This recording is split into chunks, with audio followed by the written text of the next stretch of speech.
자, 시간이 갈수록 전국 단위의 이제 이 미국 대통령 후보 지지율은 해리스가 트럼프를 추월하기 시작해서 요 근래 나온 5개의 조사는 다 해리스가 이겼습니다.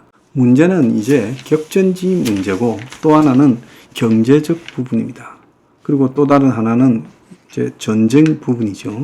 자, 지금 이스라엘과 이란의 전쟁이 뜸을 들이고 있는데 제가 직접적으로 공격을 할 수 없고 지난번처럼 드론이나 미사일 공격도 무의미하고 그래서 마지막 남은 것은 이란이 자신들의 똘마니들을 끌고 모아서 대규모 테러를 지도새도 모르게 할 거다.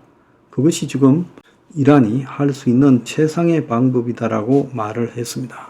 그래서 여태까지 우리가 겪지 못한 형태의 테러가 지금 일어날 가능성이 크다라는 거죠. 오죽하면 이집트 정부가 이란 상공 비행을 회피해라. 이란이 지금 눈에 보이는 게 없기 때문에 잘못하다가는 같은 이슬람 국가 이집트도 비행기도 격추할 수 있다 이런 거죠. 이란은 일단 미국에 보고 이스라엘을 통제하라고 말을 하면서 외관상으로는 자제할 것처럼 하고 있는데 절대 제가 볼 때는 그렇게 하지 않는다고 보입니다. 모든 게 페인트 모션이다. 커다란 일이 터지기 전에 시치미를 떼기 위한 지금 속임수가 유행하고 있답니다.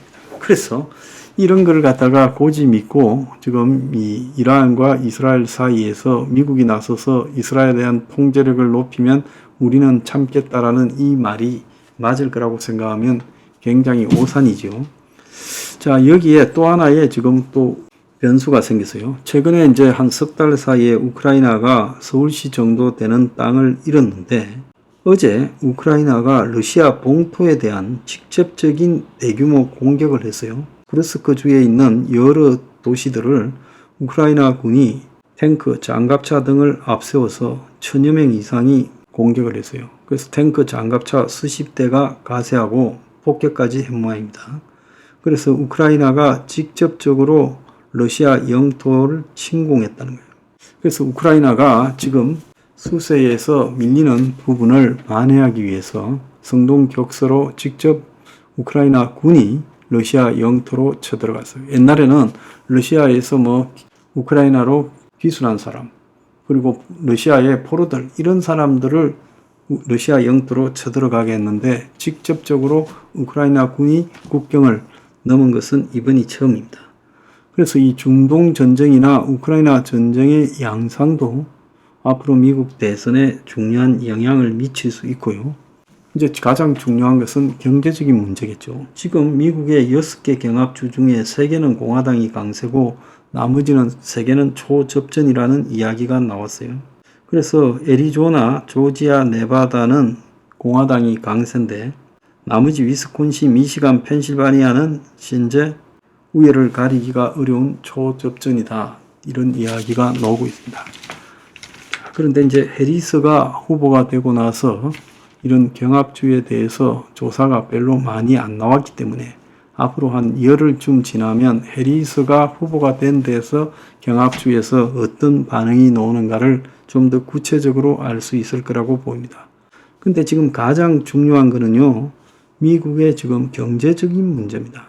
경제적으로 미국이 상황이 굉장히 안 좋아지다 보니까 이것이 바이든에도 불리하게 작용했고 또 바이든에서 부통령을 한 해리스에게도 매우 불리하게 작용하지 않겠나라는 우려들이 나오고 있어요. 그래서 경제적 변수가 미국 대선을 어떻게 덮칠까? 그래서 트럼프가 지금 금리를 인하하지 마라고 지금 파월 연준 의장에게 협박을 하고 있죠. 그래서 파월이 금리를 9월 달에 인하하면 파월을 더 이상 안 쓰겠다. 트럼프가 이제 그렇게도 경고했습니다. 트럼프 입장에서는 경제가 다소 안정되는 모양새나 아니면 경제 침체가 지연되는 모양새가 자기한테 제일 안 좋다고 생각을 하겠죠. 그래서 지금 사실상 해리스는 트럼프하고 싸우는 게 아니라 경제하고 싸워야 될 상황이에요. 자, 트럼프는 해리스와 월즈를 극진보, 즉 공산주의자다라고 말하고 민주당에 투표하는 유대인들을 내금사를 해봐야 된다라고 말을 하고 있습니다. 바이든은 대선 트럼프가 패배하더라도 평화로운 정권이 들어서도록 협조하지 않고 또 사고를 낼 거다. 이렇게 지금 보고 있어요. 자, 그런데 이제 해리스와 월저가 같이 유세를 시작했는데 여기서 이제 중요한 말이 나왔습니다. 월저 부통령 후보가 트럼프는 오직 자신을 위해 봉사하고 있다. 그는 미국의 혼란과 분열의 씨앗을 뿌렸고 미국 경제를 바닥까지 추락시켰고 그의 재임 기간 동안에 폭력 범죄가 굉장히 늘었다. 그러면서 이 벤스에 대해서도 예일대에서 공부하고 실리콘밸리 억만자자의 자금을 받아 경력을 쌓은 뒤 자신이 나고 자란 마을을 쓰레기로 만드는 베스트셀러를 썼다. 그는 중산층이 아니다라고 이야기를 했어요. 그래서 지금 이 공격의 핵심이 트럼프가 포퓰리즘을 말하지만 자신과 부유층을 위해서 정치하고 재벌과 돈으로 연결되고 후원을 받는 벤스, 이자가 마치 중산층인 척하고 흑수저인 척하는데 아니다라고 공격하고 있습니다. 자, 미국의 경제가요, 이 대선 전에 어떻게 될 건가라는 부분, 대선까지 지금 석 달 남았습니다. 자, 이 석 달 동안에 솔직히 미국 경제가 지금보다 좀 많이 안 좋아질 거예요. 긴 시간은 아니지만 짧은 시간에 미국의 주식시장이 붕괴가 되는 모습이 좀 더 확연하게 나타날 거예요. 그럼 이것이 과연 대선에서 주식시장의 붕괴, 삶의 악화는 이미 많이 악화됐기 때문에 특별히 더 속도가 빨라질 거는 없어요. 그렇다고 석 달 안에 미국의 금융기관이 부도가 나거나 그렇게 되지는 않을 거라고 봅니다. 그러면 결국 석 달 안에 주식시장에서 주가 하락이 지금보다 좀 더 심각하게 진행이 될 거고 사람들이 경기 침체와 경제 위기에 대해서 느끼는 공포감이 좀 더 커질 거라고 보고 있어요.